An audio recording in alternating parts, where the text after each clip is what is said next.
Hi lads, this video is going to go through the Conics question from today's class. It tells us the graphic on the right shows a skyscraper which is located in Miami, Florida.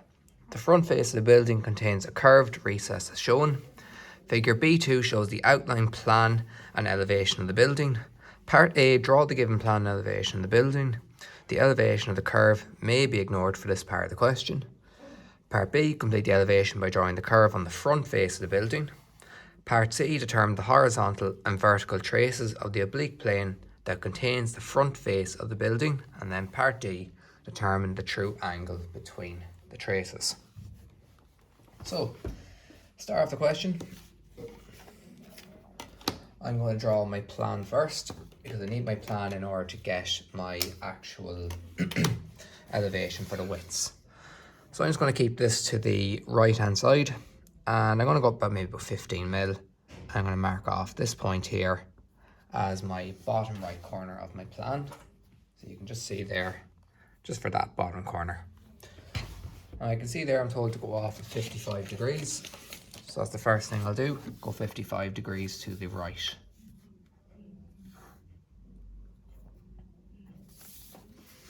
And with this question as well, I forgot to mention, it's going to be at a scale of 1 to 100. So if you basically take the two zeros, cancel them out from the 100 for each number, you'll have the millimeters then after that. So for the first width there, we're told is 3000. So that's basically going to be 30 mil. So 30 mil there. And then we're told the total is going to be 65. So I'll just measure 65 out to there. And then for the opposite end, we go in 25. And that leaves us with a 10 mil gap in between the two.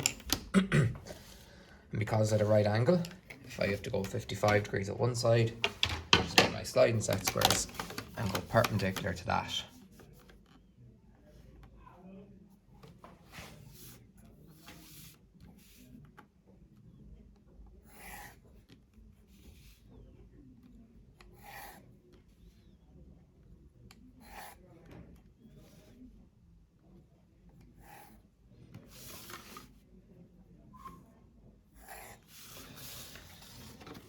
And the width then we're given as 10,000, so that's going to become 100 then.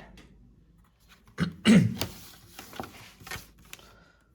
we go perpendicular to that there as well. And there we have the outline of our plan so far. And the outline then in heavy, I can go heavy all the way around that side, back, this side here, and then here and here. Then we're told it's going to be a radius of 62 mil for the curve in plan. So what I need to do is set my compass to 62 mil and swing an arc from each of these corners, because both these corners are points on the curve, so therefore the center has to be 62 mil away from both. And where they cross, it gives me the center of my radius 62. And I can now draw my curve in there as a result. That's my 62 mil radius drawn in. Then for the elevation, I take all my lines up. And I just draw my XY line roughly about 10 mil away. Just like that there. And all my heights, or all my widths are taken up. So that point there is going to be on the ground. This point here is also on the ground there. And then I have the rest of the lines going up then as a result.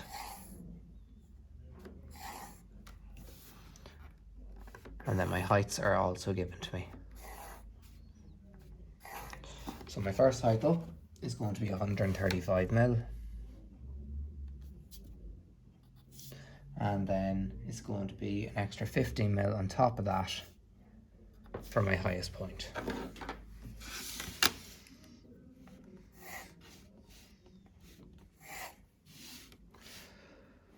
And what I have in heavy then, my line going across there,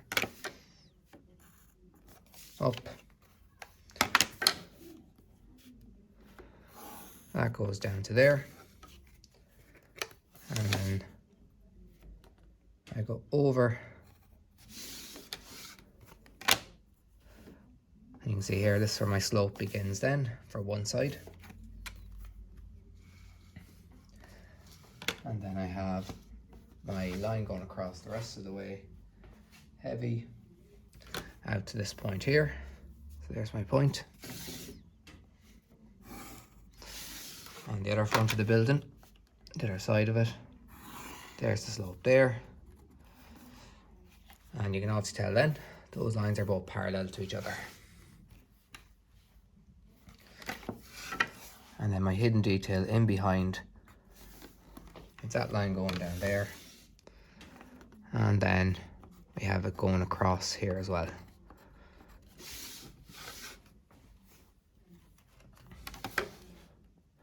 And our back corner here, that's dashed all the way up to there. And that completes part A. Now for part B, we need to actually draw the elevation of the curve. So just like in a previous question where we had to use elements to solve the question, we can also use elements for this one as well. If I imagine this line here, which is this one here, that's an element. And you can see there where it hits the curve is at this point here on the ground, just like this one on the side here. That line there is that one there. You can treat it like an element. And the point where it hits the ground there is at this point here. So I can pick a series of elements along this here. For example, I can divide up into 10 equal parts because it's at 100 mil. I can draw all those elements in my elevation, take them down parallel to then find where they hit the curve.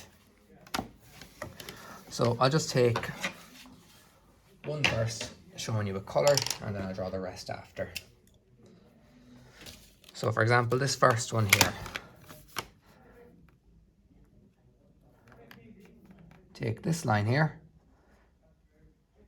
there's an element there, you can see it hits the curve at that point. So what I need to do is, I need to take the top of it up to the top up here, and then go parallel with that. Because remember, all the elements are going to be parallel. So that line there, there's that orange element there, and where does it stop? There's where it stops on the curve. Take it up, it intersects at that point. So I can draw that element now in orange as well.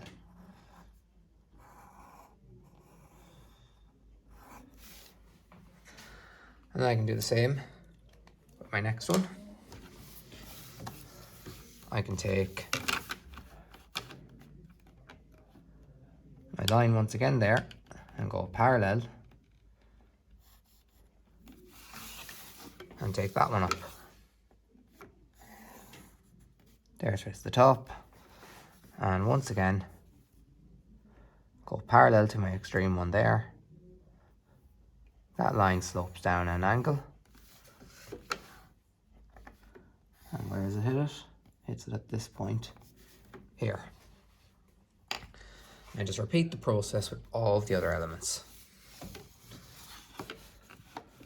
So just line it up, keep them parallel at all times. So I'll just take it out roughly to the halfway one. And I can take up these three then. So my very center one hits it here. Next one hits it there. And just to make it a bit easier for yourselves as well, instead of taking all the points up, you can just dot where they're going to go. So reduce the amount of lines going up. It makes it a bit easier to follow then. Otherwise it can get very confusing with the amount of lines on your page. So my center one, I'll just take that down roughly to there. Next one a bit further. And my third one a bit further than that. So my center one, that cross is giving me that point. My next one, cross is giving me this point here. And the third one, cross is giving me that point there. So now I have enough for one side, and now I need to do the same on the opposite side. So once again, I'll just use a colour to show it.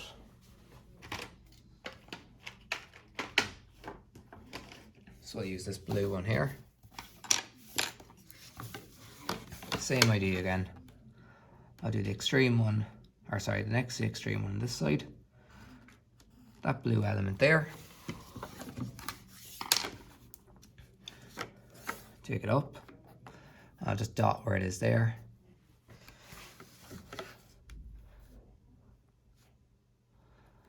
Take that across, drop it down. Where it hits the curve, take it up to meet it. Gives me that point there.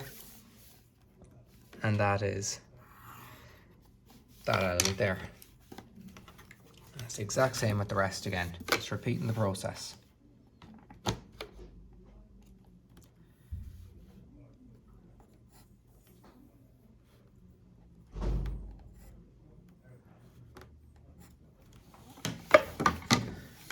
So take the next one up,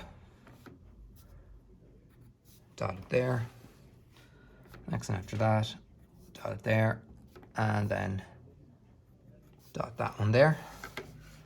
And I'll take those down as well, parallel to that side. So I have that line going down there, that element going down there, and this one going down there. Cross at this point, the next one crosses at this point, and the last one crosses just there. So you can see now I have enough points, and what I can do now is I can neatly draw in the actual curve that's contained in that face there.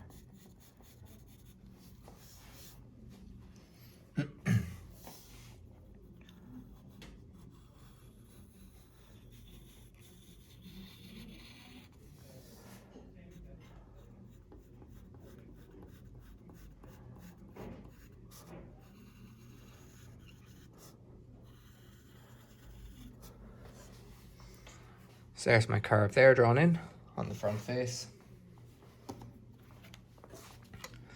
And now all I need to do then is determine the horizontal and vertical trace of the oblique plane that contains the front face of the building. So basically this point here and this point here, they're on the front face, they're touching the ground. So very simply what I can do is I can just extend those out to hit the XY line. Just need to extend the XY line a little bit further. Mark that there, XY. So this is going to be my horizontal trace.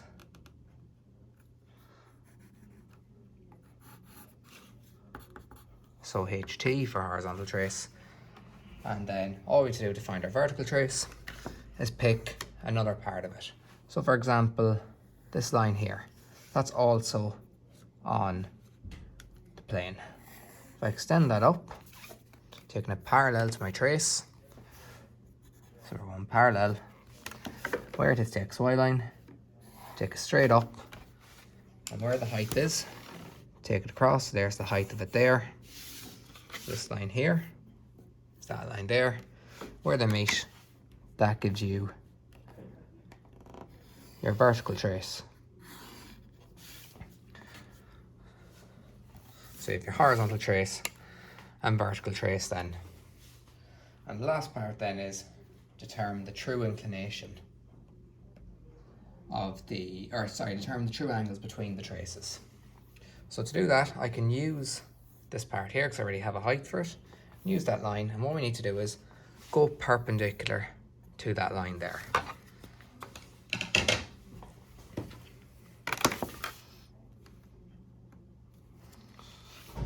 So in order to get the true angle, we go perpendicular to it, extend that out, and we know that the heights never change. So this is the true height here. I can take that true height and I can mark it off down here, And then when I connect it back to where my traces meet, that then gives me the true inclination then as a result. And that then completes the question. So hopefully that video helps anybody who may have been stuck on any of those questions there.